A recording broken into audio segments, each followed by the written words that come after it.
Amis internautes, salam alaikum. Veuillez vous abonner sur votre chaîne Dakar Plus et n'oubliez pas d'activer la cloche de notification. Vous aurez des informations en temps réel ici au Sénégal et à l'extérieur.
di nu seetaan partout dans le monde entier tey dañoo ñëw fi nga xam ne mooy kër Salma Ibrahima Fall bi ñu ñëwee mais ñun nag dañ koo bett am na ñoo xam ne bettuñ ko mais ñun dañ koo bett bi ñu ñëwee wër ndomba parce que man kenn laa doon seet parce que moom sama rab la fu ma ko gis damay daanu moom xam na loolu ndax bi ñuy dem caravane nationale ànd ak le président des présidents muy le président Ousmane Sonko keroog dañoo dem ma benn déclenché nga woo ba ma ñëw nga ni ma lenn laa lay may 48 heures laa bëgg nga battre campagne bi avant 48 heures tàggoon naa gaañ kon nag gars yi maa ngi nuyu ñëpp di leen gërëm di leen sant di wax ni jàmbaar ji ñu taxawal nii sagu Afrique la jàmbaar ji ñu taxawal nii sagu réew mi la jàmbaar ji ñu taxawal nii tax na ñu bëri bëgg dem ci télévision yi lan moo ko waral am na fulla am na fayda am na fit te ngar mi la nekk nit koo xam ne nag bëggul lu ñaaw du ko fekke du ko wax Ngoné Saliou maa ngi laa nuyu. maa ngi fay. kontaan naa dañoo kontaan dañoo takk jëkkër. mais seen jëkkër ñaata jabar la takkandoo tey. ñu ñëpp la takkandoo ñëpp lay sëyal ñu ñëpp lay jox dépense tam. ma gis ne tey yéen pour ngeen ndékki rek da ngeen di commandé yàngoo waaj ba mi ngi waaj loolu. joxe na ko ndékki 1 an. ba waaju ba pare ngeen def ci code ba loolu mu njëkk a jaax. waaw mais noonu la xam nga nag jëkkëram moo ko daal di takk ñu ko koy ñu yéene ko lool ndaxte suñu collègue la mais au delà de loolu tam suñu sœur la donc li ñu koy ñaanal rek mooy yàlla bàyyi ko ak jëkkëram mu déggal jëkkëram sëy xam nga rek nekk jigéen nekk ci presse bi dafa nekk lu méttee métti donc tey boo demee ba yàlla may la borom kër li la war mooy rek nga daal di sëy kenn mosu ko dégg ci yenn mbir kenn mosu ko dégg ci yu ñàkk fayda donc li nga xam ne noonu la taxawee woon loolu rek lañ koy wax nag na ko taxawee woon ànd ko ak borom këram ànd ko ak fulla ak fayda. seen diggante yéen ñaar junni la ak 5000 junni ba takk nañ ko 5000 baa ngi nii léegi loo yëg bi nga déggee ne junni bi takk nañ ko. waaw xanaa am mbégte rek dafa mel ni man lañ ko defal xam nga tey boo gisee Maty gis Salma gis ñu rek di nga xam ne nekkatul que ñi ay consoeurs lañu nous sommes des sœurs dañuy waxtaan loo xam ne suñu ay famille duñu ko yëg di waxtaane tam loo xam ne keneen ak keneen du ko yëg donc ñun ay sœurs lañu bu ñu takkee Salma mel na ni li ma la ko waxee rek takk nañu Maty takk nañu Ngoné pour sa bés jot rek nga daal di dem.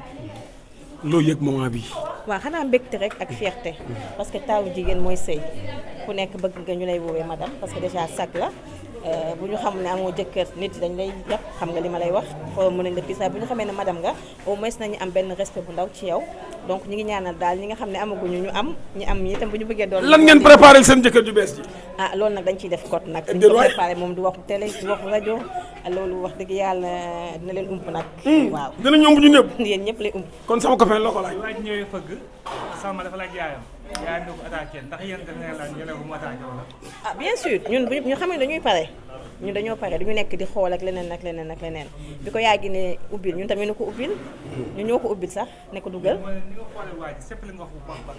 li ngeen di laaj yëpp loolu andiwu leen fi xam nga leen fi andi tey ngeen laaj ni ñu ko gisee ndax waa ji neex nañu ak neexu sëyal nañ ko neex nañu waaw mon ami mais dégg naa waaju patriote la de. waaw patriote la nag ñun nag kaay ma wax la ku nekk patriote doo ñu takk de. looy wax nii te boo takkee patriote Sénégal yëpp ngay sëyal kon maa ngi koy wax ne ko moo na nga pare parce que patriote Sénégal yëpp ngay sëyal.